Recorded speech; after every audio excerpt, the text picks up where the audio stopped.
Alors là, nous nous retrouvons devant le livre de base de 7e mer.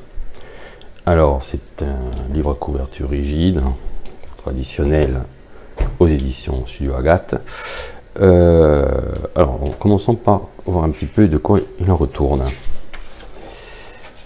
Toujours ces superbes illustrations qui vont définir la gamme. Voilà, le sommaire. Une présentation générale du métier d'aventurier dans 7e mer. Vous voyez, c'est une nouvelle qui vous met bien dans le bain. Alors, comme je disais dans mon article, c'est quand même écrit bien petit, c'est pas évident de dire, mais enfin bon, pas tout le monde en a aussi mauvaise vue que moi. Alors, là vous avez une définition du monde, une présentation générale, hein, l'archéologie, les différentes sources d'inspiration au niveau aventure, qu'est-ce qu'on peut y jouer, etc. Quel type de jeu, une présentation du monde, l'ATA, les sociétés secrètes qui ont une influence importante dans le jeu et qu'on peut retrouver un peu plus tard dans un chapitre spécifique à la fin. Les nations, et on va y arriver. Là vous avez la présentation générale, mais vous allez voir que c'est plus en détail par la suite. Là vous avez présentation de la TA. Alors on est vraiment dans un univers style grand siècle, Renaissance, hein, Louis XIV, cette période, Louis XIII, Louis XIV. Alors, la TA, le monde, hop, on va voir un petit peu comme ça. Voilà, vous voyez que, comme on disait, il est carrément, ça ressemble un petit peu à l'Europe, enfin grossièrement, hein. Là, à la place de l'Espagne, il y a Montaigne, qui serait plus la France, hein. La Castille est un peu décalée, on dirait qu'elle est à la place d'Italie. Vous avez les Balkans, enfin bon bref, et avec beaucoup d'imagination, enfin, on peut se faire une projection vis-à-vis de l'Europe réelle, mais c'est plus flagrant après quand on détaille les peuples, vous allez voir. Alors, on continue. La Valonne. Alors, tous les titres ont une inspiration folklorique ou historique. Bon, la Valonne, ça nous rappelle les chansons de geste, le mythe arthurien, c'est tout à fait ça. C'est un ensemble d'îles, enfin on les voit sur la carte ici. Voilà. La Valonne, c'est des ensembles d'îles où là on est plutôt dans la tradition, la tradition celtique, disons, mais modernisée, hein. Alors voilà, l'art et musique, etc. Vous savez que chaque religion est définie vraiment spécifiquement. La monnaie, la musique, le type de gouvernement, l'armée, les relations actuelles avec les autres nations. La Castille, qui évoque l'Espagne. Voilà. Voilà, pareil, le gouvernement, l'économie. Voilà, les Cènes. Voilà. Alors, les Cènes, c'est un pays un peu, bigarré, hein, donc on peut pas vraiment dire que ça appartient à ça nous rappelle quelque chose de particulier, sauf que c'est un peuple européen classique. Voilà, avec les habitants. Voilà. Vous voyez qu'il y a de quoi lire. Les marches d'Highland, on remonte dans le nord. Voilà, ben, le titre est très évocateur, hein, et l'illustration aussi. Je ne vais pas vous faire un dessin. L'Inishmore, ça serait plutôt l'Irlande. D'ailleurs, le blason évoque un peu l'Irlande. Voilà, c'est très celtique aussi. Alors, il est facile donc de se projeter dans cet univers, puisqu'on a tous plus ou moins une accroche, hein, ou imaginaire ou historique, hein. La Montaigne, alors la Montaigne, c'est la France, un pays, c'est un des pays les plus développés, les plus riches, et des plus expansionnistes aussi. Voilà.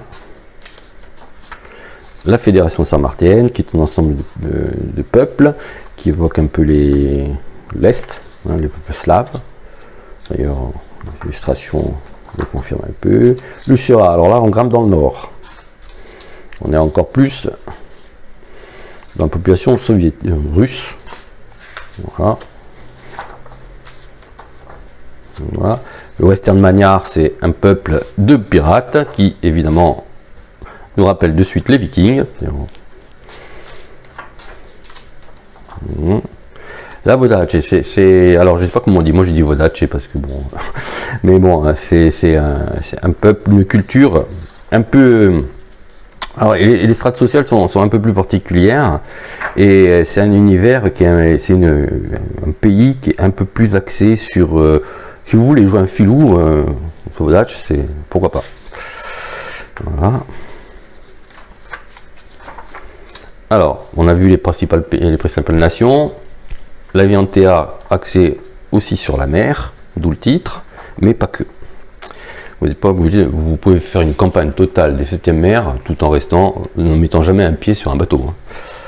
Alors voilà, Inquisition, c'est plein de petites choses qui nous rappellent la fin du Moyen-Âge et la Renaissance. Les connaissances, c'est exactement cette période aussi, sauf que vous pouvez ajouter la magie.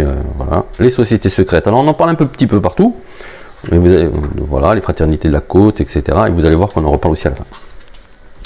Les monstres, voilà, parce qu'il y a des monstres aussi. Alors, la conception d'un héros, c'est un gros chapitre qui va vous donner aussi à vous décrire à la fois la mécanique et les conseils d'interprétation qui sont dans ce jeu fortement liés, parce que c'est à la fois simple et à la fois compliqué. 7e mer. C'est-à-dire que c'est un jeu qui, les règles sont hyper simples, mais qui laisse énormément de part à l'interprétation, et cette interprétation a un effet direct sur la résolution des actions. Voilà.